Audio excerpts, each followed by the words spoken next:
Hello, everyone, and welcome to the Actify College series. We're your hosts, HC, And Varnica. and we're thrilled to launch this new series dedicated to empowering students as they explore their pathways to higher education. In this series, we sit down with admissions officers, student leaders, and experts from the top universities to bring you insights into the college process, from applications to academics to opportunities, campus culture, and even life beyond the classroom. Today, we're Today, we're excited to feature Christine Ahn, who's an admissions officer at Georgetown Law, a school known for its commitment to public service, global perspectives, and developing a new generation of changemakers. First founded in 1789, Georgetown University is the oldest U.S. Catholic higher education institution and has been a leader in higher education since. Let's dive in. All right, so our first question is to you. Can you please give us a brief description of who you are, what you do at Georgetown Law, and what your role is in the admissions process? Yeah, well, I'm very happy to be here today. I work at Georgetown Law Admissions as an admissions officer. I do Georgetown Law Admissions, like law school generally, but we also have a graduate school program called our LLM. And this is for people who have finished their JD degree, finished law school, and they want to specialize and go back to school to graduate program too. So I work in both admissions processes. And I also do something called the Early Outreach Initiative at Georgetown Law, where we speak with high school students like today. We do a four-phase program where we usually reach out to underrepresented high school students, work with high schools, counselors, and inspire people to go to law school. So I'm very happy to be here today. Thank you for that response. We were just wondering, what qualities does Georgetown look for in applicants beyond GPA and test scores?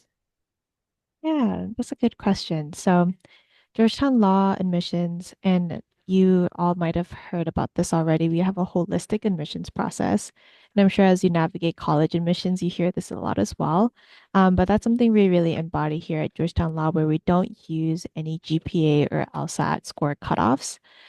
So we have a lot of applicants coming in who are asked, like, oh, my score isn't at the median score that you guys posted on your website. My GPA isn't the marked score on your website. But that's nothing to worry about. We have plenty of applicants. A median means that 50% are below that kind of median percentile, and then 50% are above that. And so we use that holistic admissions process. And we also have a lot of other aspects of our admissions, like your personal statement, your letters of recommendation, your optional statements as well. And so Georgetown Law is a little unique in that our optional statements are pretty like fun to write about. At least that's what we think in our opinion. It might be more stressful for the applicant. But we ask things like, what's your top 10 list? And you can write about anything you want, or what's the best or worst advice you've ever received. And so we ask these types of questions so we have a more holistic and well-rounded understanding of the individual so that you're more than just a file and also like a count number, which you'll learn about later. And you're more than just a number. When we read your file, and we can really envision you as an applicant or as a potential student at Georgetown Law. Got it. Thank you so much for that. Our next question is for high school students dreaming of going to Georgetown Law or going to any law school in general. What steps do you think that they should start taking right now? And what would you say to high schoolers that are still exploring the field? Yeah, another great question. So this is something that a lot of Georgetown Law students say as well. So part of early outreach, I always ask alumni or Georgetown Law students, like, what would you do differently if you were in high school, or what do you think you did back then that really helped you till now? And they always say, um, having good grades is very important. Having good test scores, everything like you all know what to do. It's very simple and laid out there. But another thing that a lot of people forget is to read a lot, to read heavier, more difficult texts, and then being able to decipher that. I think that really helps applicants beyond just doing well in school. It helps them with the LSAT too. So if you're reading a lot, not just like shorter, fun books, but more difficult texts, and you're able to um, kind of expand your reading knowledge, I think that's very helpful as a high school student. Another thing that a lot of our Georgetown law students will talk about is their recommendation letters from professors. So when you're in high school, you might think you might be going to different types of undergraduate institutions. Some of your classes might be 15 to 20 people. Some of you guys might be going to big, big state universities where there's hundreds of people in your classroom. And either which way, it's really important that you make good connections with professors and people who can speak to your academic abilities.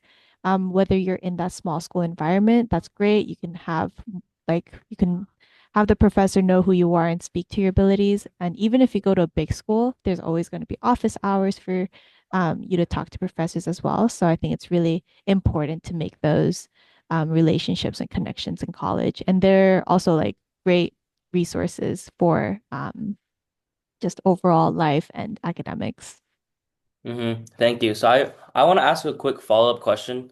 I know you talked about the significance of having these connections in university, but what early experiences do you think that high schoolers should have that will stand out later when it comes to applying for law school?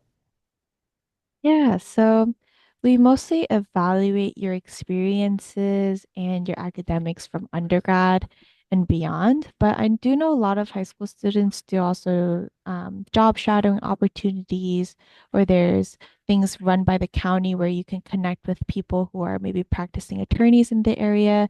And so everybody has a different passion when it comes to pursuing law school. Some people do health law, some people do space law, some people do family law. There's just so many practice areas. And a lot of the times we see people who really are passionate about one thing and they've pursued it for, over summer internships or after graduating from undergrad, they pursued a full-time career in that field for a minute. Usually like a couple years before they go to law school too. And so I think those small aspects of work experience can really show that you're passionate about a certain area of law, and help you hone your experience and also know whether or not law school is right for you or not. So the whole purpose, I think people forget about going to law school is to become a lawyer. And some people don't have any of that experience before coming to law school. They'll come and be thinking like, I don't know if I want to practice, going to law school was one of my goals, but practicing is a whole different story. So it's always great to put yourself out there, see if this is something you really want to do, and then pursue the law school track. Thank you for that. Do you know any like myths or misconceptions you often hear about when students apply to law school? That's a really great question as well. So even now, at this is probably our peak application season where there's a lot coming in, a lot of questions coming in. People will go online and to these online forums and share their stories and say, and share all these myths about law school. Like if once you apply, you're going to see all these things like, oh, I heard this on this site and I heard this on that site and I heard this. But I would just ignore everything that people are saying around you and on the internet and always go to the source for resources. So our law school admissions or our Georgetown Law Office is always open to emails and calls. And so we always allow people to ask us any questions they might have about the application process instead of them going on some rabbit hole down the internet and hearing about all these myths. I think the most common one is the academic grade cutoffs. There's no cutoffs for GPA and LSAT. That is point blank, like something that I always like to share. Another thing that we do as part of Georgetown Law's process is we do group interviews. And this is where you talk with the dean of admissions, and he will kind of gauge how you do in like a group interview, and that's part of the application and admissions process. Some people think that's like a guarantee that you're in. It's not always a guarantee. Some people never get interviews and they still get in. Some people get interviews and they get in. So there will always be something online that will make you second guess things. Just always go to the office and ask. I think it's great that you guys have like a 24-hour calling service for questions. But how does Georgetown location in Washington, D.C. affect the experience and opportunities for the students? Yeah, so Georgetown Law is in the center of DC, and we're a couple blocks away from the Supreme Court. Something I always like to emphasize is that there are moot court hearings or moot court cases where people will practice at Georgetown Law before they go to the Supreme Court with their case. And I think that's something very unique something very unique um, that only Georgetown Law students can experience. There's also a lot of externships, internships that they can do in the city. Um, DC is a city where you can go into a lot of government roles. There's also a city with a lot of corporate companies, and you can go into corporate law if you want. So I think there's a little bit of everything um, for everyone, and it really encapsulates all the different types of law and the fields that you can practice in. Could you explain what the Early Outreach Initiative is and how students benefit from participating? Yeah, so Early Outreach Initiative, it was created by our dean a couple of years back. And it basically is a program that reaches out to high schools, and a lot of students don't hear about law school until much later on. And so it's kind of an early intervention program where we kind of try to plant the seed and say, hey, this is something you can think about before you go to college, and try to inspire students who might not know about law school or have the same exposure to law school as some of our other students. Um, because a lot of students will have parents, aunts and uncles, and family members, and people in their community who can help them out. But a lot of students don't have the same opportunities, so we connect them to mentors at Georgetown Law who are practicing attorneys. We also connect them to Georgetown Law students to talk about the student experience.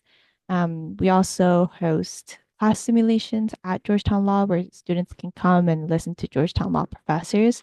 So it's a year-long program, and we're always looking to expand and work with more schools. All right. Thank you so much for that. So that concludes our interview today with Mhm.